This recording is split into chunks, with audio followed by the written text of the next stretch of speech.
دیکھیے یہی یقین تھا. حضرت موسیٰ علیہ السلام کا واقعہ یاد کیجیے. سامنے سمندر آ گیا ہے، قوم دیکھتی ہے پیچھے کہ گرد و غبار کا طوفان ہے. معلوم ہوا کہ فرعون اپنے لشکر سمیت آ گیا. لشکر جب چلتا تھا تیز رفتاری کے ساتھ تو گرد و غبار کا جو طوفان اٹھتا تھا اس کا تصور کیجیے. اور لمحہ بلمحہ وہ قریب آ رہا ہے. پوری قوم نے کیا کہا؟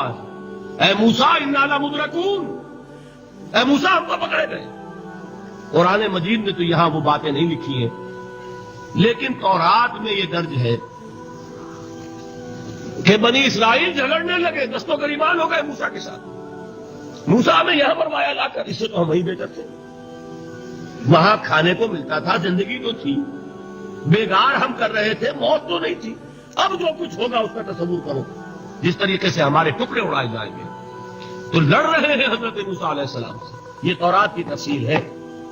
قرآن میں صرف اتنا آیا ہے، پریشان ہو کر انہوں نے کہا انا لمدرکون، موسیٰ ہم تو پکڑے گئے. اس وقت موسیٰ کا جواب کیا ہے؟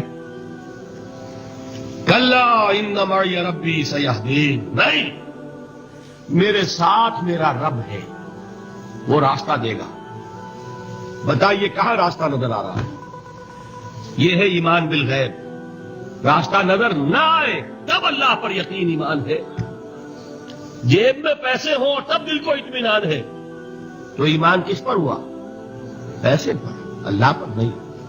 جب وسائل و ذرائع نہ ہو اور پھر یقین ہو کہ اللہ مسبب الاسباب ہے، وہ اسباب کا پابند نہیں ہے، وہ اسباب کا محتاج نہیں ہے، اسباب اس کے محتاج ہے.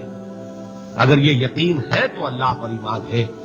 یہ نہیں ہے تو تمہارا ایمان اسباب پر ہے، وسائل پر ہے، ذرائع پر ہے، مادیات پر ہے، اللہ پر نہیں. اس وقت کہاں راستہ تھا؟ تو راستہ تھا سمندر ہے اور ادھر سے لشکر آ گیا ہے. کلا ان معی ربی سیہدین.